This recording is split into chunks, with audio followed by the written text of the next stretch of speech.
Students, a short summary of my childhood in Hindi. Hindi में ये my childhood की कहानी बताई गई है जो कि क्लास 9th का एक लेसन है।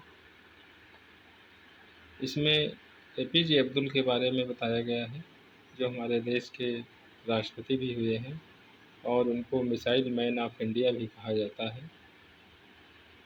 एपीजे अब्दुल कलाम एक मुस्लिम परिवार में पैदा हुए थे जो मध्यम वर्ग के थे। इसके अलावा उनके 3 भाई थे। इसके अलावा कलाम की एक बहन भी थी। उनके पिता और माँ दोनों अच्छे स्वभाव के थे। कलाम का बचपन का घर पैतृक था।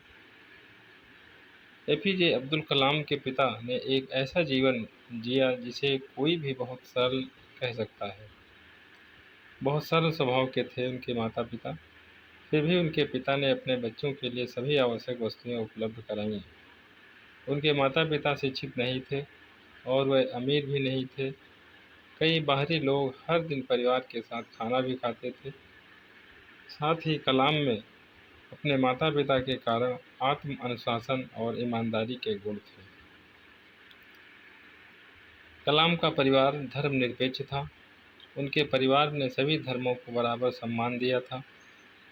हिंदू त्योहारों में उनके परिवार की भागीदारी थी। कलाम ने अपनी दादी और माँ से पैगंबर और रामायण की कहानियाँ सुना करते थे।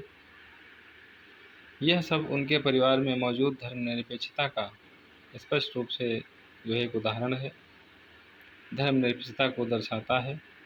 कलाम के बचपन में दोस्ती प्रभावशाली थी।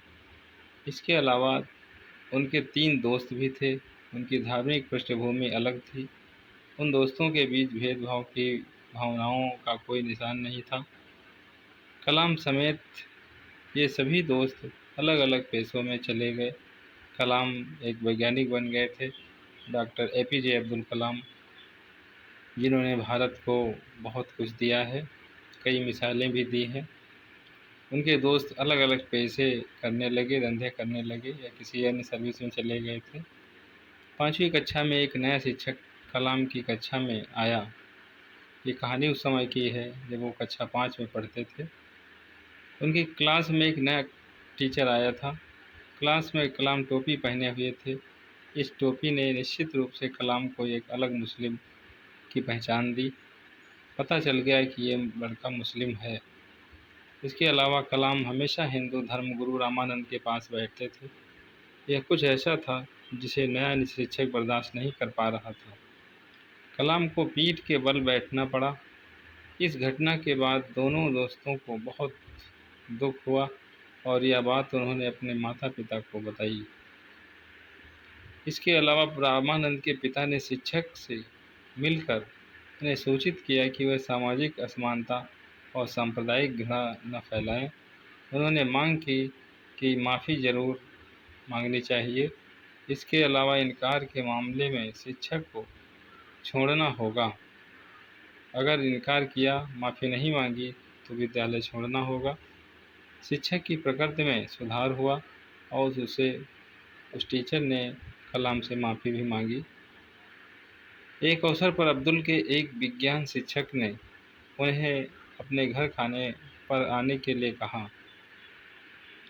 इस विज्ञान शिक्षक की पत्नी धार्मिक अलगाव में विश्वास के कारण कलाम की सेवा करने के लिए सहमत नहीं हुई।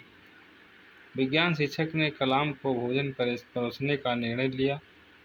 शिक्षक खुद कलाम के पास बैठकर खाना खाते थे।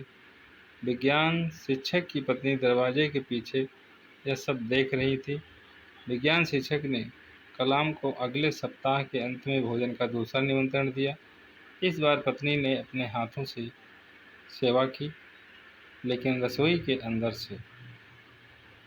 कलाम की परवरिश तब समाप्त हुई जब उन्हें द्वितीय विश्व युद्ध की समाप्ति के बाद आगे के अध्ययन के लिए रामनाथपुरम जाने की अनुमति मिली। उनके पिता और माँ निश्चित रूप से प्यार करते थे। हालांकि इस प्यार का मतलब यह नहीं था कि उन्होंने कलाम पर अपने फैसले के लिए मजबूर किया। कलाम एक बहुत ही नेक व्यक्ति थे, ईमानदार व्यक्ति थे। उनके माता पिता बहुत ईमानदार थे।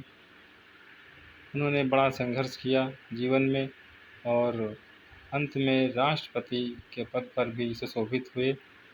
मिसाइल मैन ऑफ इंडिया के नाम से भी एपीजे अब्दुल कलाम जी को जाना जाता है।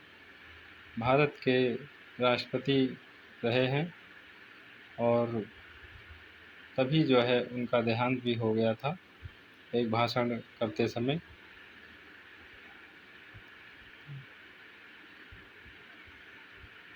ये छोटी सी कलाम की जीवन गाथा है।